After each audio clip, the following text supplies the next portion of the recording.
O pessoal da isentosfera de São Paulo vendeu Lula como um candidato moderado em 2022. Mal esperavam eles que durante seu mandato, as suas ações moderadas envolveriam desapropriações de terras para uma reforma agrária. Este é o Visão Libertária, sua fonte de informações descentralizadas e distribuídas. Ajude a propagar as ideias de liberdade.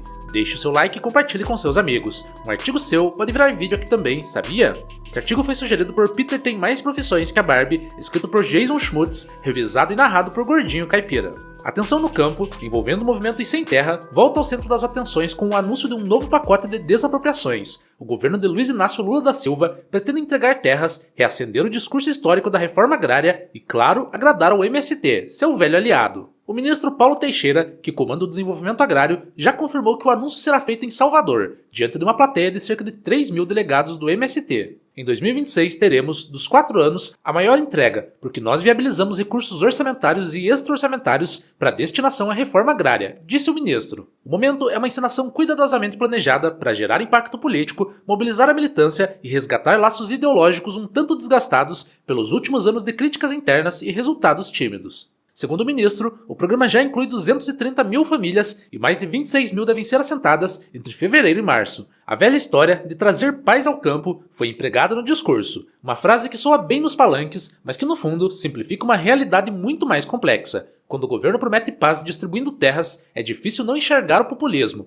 especialmente em um ano de eleição. É o tipo de gesto que reaquece o entusiasmo da base, sem necessariamente enfrentar as causas estruturais do problema agrário brasileiro. O ministro também insiste que o avanço foi lento, porque foi preciso reconstruir o ministério, destruído por gestões anteriores. A culpa, naturalmente, é de Temer e Bolsonaro, os vilões perfeitos para qualquer narrativa petista. Já Lula se apresenta como o restaurador da justiça, o redentor das terras e o protetor dos pobres do campo. Esse discurso serve muito mais para agitar a base do que para resolver os problemas reais do sem terra. O pacote de desapropriações e a cerimônia em Salvador mostram ao MST que o governo ainda é seu aliado, mesmo após anos de esfriamento da relação. Lula quer o MST de volta em sua base, marchando, gritando e aplaudindo. O governo aposta que entregar terras e discursar sobre justiça social reacenderá a chama da militância. Para entender o presente, é preciso olhar como a narrativa da reforma agrária vem sendo utilizada na política moderna pós-ditadura militar. Em 1985, no calor da redemocratização, nasceu o Programa Nacional da Reforma Agrária, PNRA. A proposta era corrigir desigualdades fundiárias históricas e dar oportunidades a quem vivia à margem da propriedade rural. Desde o início, a reforma agrária foi vista tanto como uma política pública quanto como uma bandeira de luta ideológica. Nas décadas seguintes, o PNRA se tornou um instrumento multifuncional, serviu para organizar assentamentos e regulamentar o uso da terra e fomentar a agricultura familiar, mas seu principal uso se deu como moeda política. Nos governos petistas, especialmente entre 2003 e 2010, o programa viveu sua era dourada. Foram incorporados cerca de 4,7 milhões de hectares e mais de 520 mil famílias foram assentadas. A quantidade de decretos de desapropriação alcançou mais de 2 mil em apenas 7 anos. Ninguém antes havia assinado tantos papéis de desapropriação com tamanha velocidade.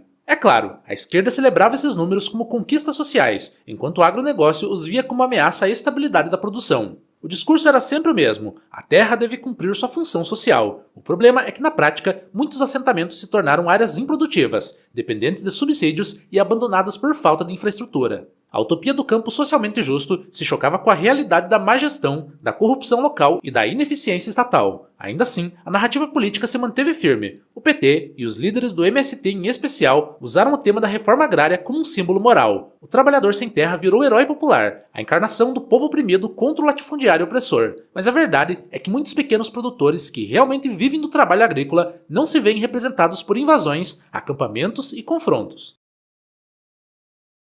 E muitos assentamentos fracassaram não por falta de terras, mas por ausência de gestão e incentivos econômicos sólidos. Com o passar dos anos, o entusiasmo petista diminuiu. O governo Dilma ainda manteve o orçamento em patamar elevado, quase R$1 bilhão em 2012, mas o desgaste político e a crise econômica corroeram a base da política agrária. A partir de 2016, com o governo Temer, veio o declínio. A prioridade mudou. O discurso de justiça social se deu espaço à tentativa de estabilizar as contas públicas, e com Bolsonaro o pêndulo girou para o outro extremo. O PNRA foi praticamente paralisado. Nenhum decreto de desapropriação foi emitido. Processos foram suspensos e o orçamento foi reduzido a 12 milhões de reais, um corte de 98%. A esquerda reagiu com indignação, é claro, mas o governo Bolsonaro viu nisso um freio necessário ao populismo agrário. Afinal, desapropriar terras apenas para agradar movimentos sociais pode gerar um efeito devastador: insegurança jurídica, retração de investimentos e queda de produtividade. Se há um exemplo contundente de como uma reforma agrária tocada pelo Estado pode destruir uma economia inteira, esse exemplo vem do Zimbábue. O país africano transformou a redistribuição de terras em um experimento social e político de proporções trágicas.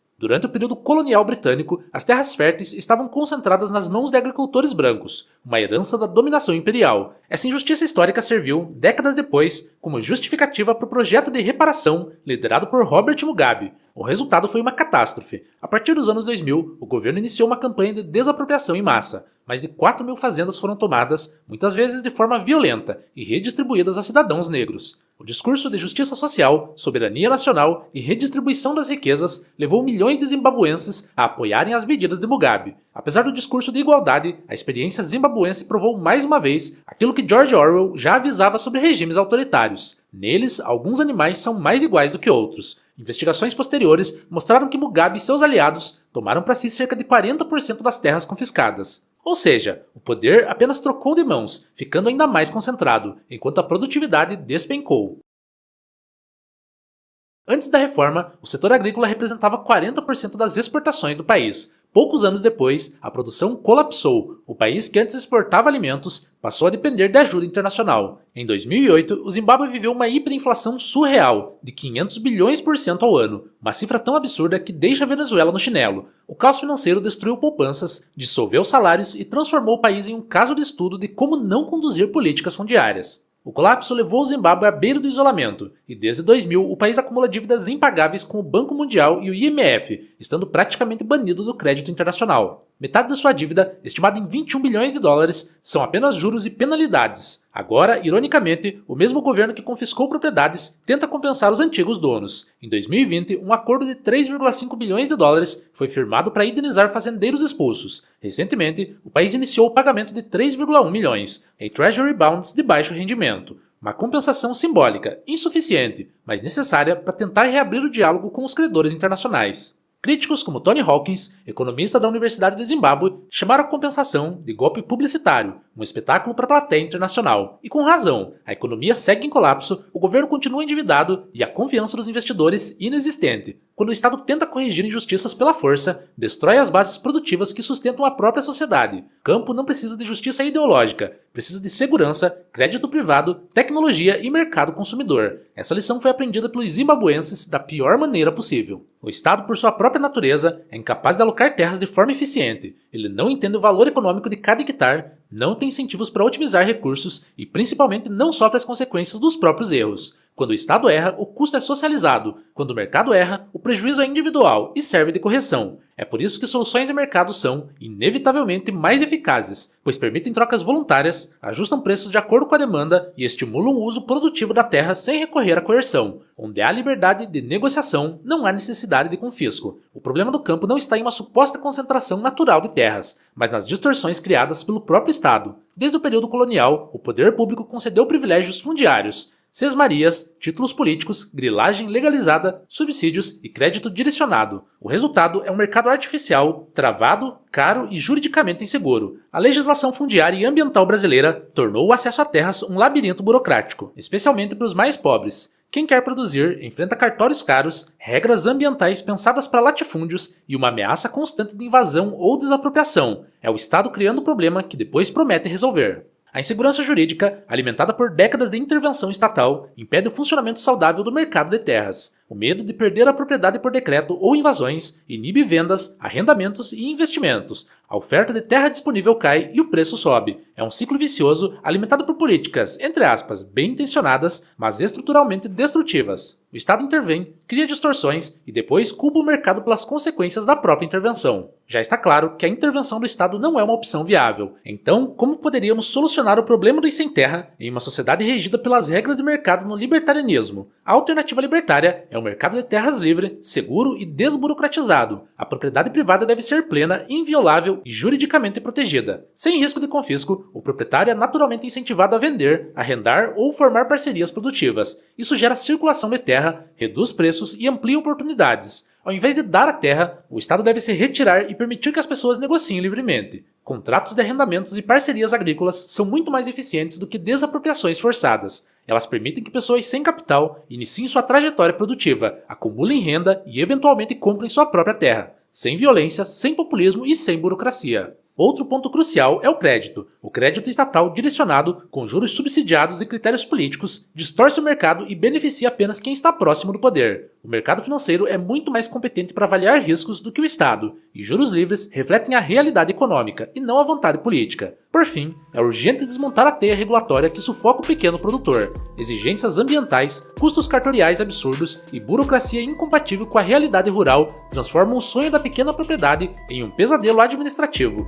Desregulamentar é abrir espaço para a liberdade de produzir. Obrigado pela audiência. Este é um canal colaborativo. Participe você também. Cadastre-se agora mesmo em nosso site visãolibertaria.com e envie seus artigos por lá. Os colaboradores recebem recompensas em Bitcoin. Inscreva-se no canal e clique no botão da campainha para ser avisado de novos vídeos. Até a próxima!